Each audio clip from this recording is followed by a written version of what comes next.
Hi నమస్కారం, welcome to Kana daily activities, also K A N A daily activities. నేను ఈరోజు వంకాయ బీరకాయ పప్పు చేస్తున్నా. అక్కడ చూసారా, ముందుగానే వంకాయ బీరకాయ బదులుగా బెండకాయ అన్నాను, తర్వాత బీరకాయ అన్నాను. చాలామందికి ఈ పప్పు తెలిసే ఉంటుంది, సో అంత డీప్గా చూపించడం లేదు. జస్ట్ ప్రాసెసింగ్ మాత్రం చూపిస్తా, క్వాంటిటీస్ కూడా చూపించలేదు. నిజానికి బాగా వంట చేసేవారికి పెద్దగా క్వాంటిటీస్ అయితే చెప్పనక్కర్లేదు, జస్ట్ ఇంగ్రీడియంట్స్ తెలిసిన ఐడెంటిఫైతో చేసేస్తారు. ఇక్కడ నేను 6 మెంబర్స్కి అయితే చేస్తున్నా కాబట్టి అందరిలా క్లియర్గా కట్ చేసి అయితే చూపించాలి. నేను రోజు ఎలాగైతే చేసుకుంటానో అలానే చూపిస్తున్నా. ఇంకోటి ఏంటంటే, కెమెరా హ్యాండిల్ చేయగలిగితే ఎంత క్లియర్గా అయినా చూపించండి.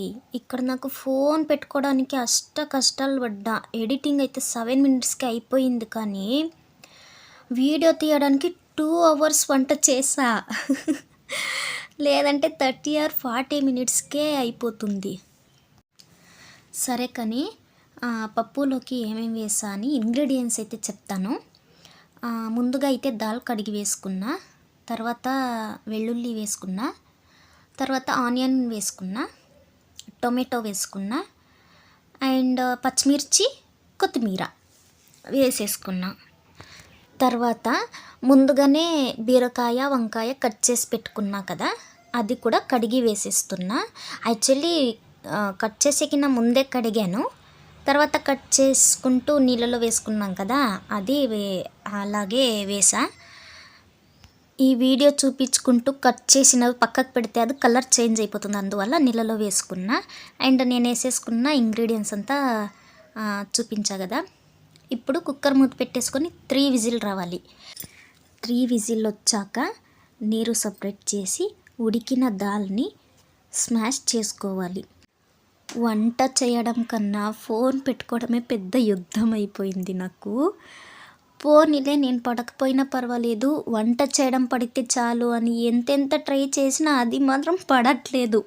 సరేలే, ఏదో కొంచెం చూసుకుంటూ చేసేద్దాము, తర్వాత వీడియోలో క్లియర్గా చూపిద్దామని అనుకున్నా. ఇక్కడ వంట చేయడం కన్నా ఫోన్ పెట్టుకొని వీడియో తీసుకోవడం, దాన్ని హ్యాండిల్ చేయడమే పెద్ద అలసట అనిపించేసింది నాకైతే. ఫోన్ పెట్టడానికి వాడని సామాన్ అంటూ లేదు కిచెన్లో. అంతెందుకు, ఫోన్ స్టాండ్ వాడచ్చు కదా అని అంటారేమో. ఇప్పుడు 10 రూపాయలు లేని మనిషి కూడా 10,000 శాలరీకి పనికి వెళ్తే పోయిన రోజే ఒక 5,000 ఖర్చు చెయ్యగలడా? లేదు కదా. అదే నా పరిస్థితి. ఇంకా ఇప్పుడు యూట్యూబ్ స్టార్ట్ చేసా, ఇంకా చూడాలి, స్టెప్ బై స్టెప్ ముందుకు వెళ్ళాలి. అప్పుడు నేను స్టాండ్ కొనడమో ట్రైపాడ్ కొనడమో ఏదో ఒకటి జరుగుతుంది. మీరంతా సబ్స్క్రైబ్ చేసుకొని నన్ను కొంచెం ఎంకరేజ్ చేసి సపోర్ట్ చేస్తే ఇంకా మంచి వీడియోస్తో ముందుకు వస్తా. ఇక ఈ ఫోన్ అయితే అలా పెట్టి ఇలా పెట్టి తిప్పి చూపించిన వంట అయితే పూర్తిగా చూపించలేను, నాకు అది తెలిసిపోయింది. ఎందుకంటే స్టాండ్ లేదు కాబట్టి. ఇంకా పప్పుకి తిరగబాతు వేయడం అందరికీ తెలిసే ఉంటుంది కాబట్టి నేను అయితే అది వీడియో చూపించడం లేదు. అలాగే ఇంకా స్మాష్ చేసిన తర్వాత తిరగబాతు వేసుకొని పప్పులో కలిపేస్తే పప్పు ఈజ్ రెడీ. మొత్తానికి పప్పు అయితే కంప్లీట్ అయ్యింది. ఇక మా ఇంటికి భోజనానికి వస్తారా మీరు? చూసారా పప్పు ఎంత కలర్ఫుల్గా ఉందో. దాన్ని అయితే క్లియర్గా చూపించడానికి ట్రై చేసా, అవ్వలేదు. నెక్స్ట్ వీడియోలో ట్రై చేస్తా పక్కాగా. ఇప్పుడైతే సబ్స్క్రైబ్ చేసుకోండి. Bye bye.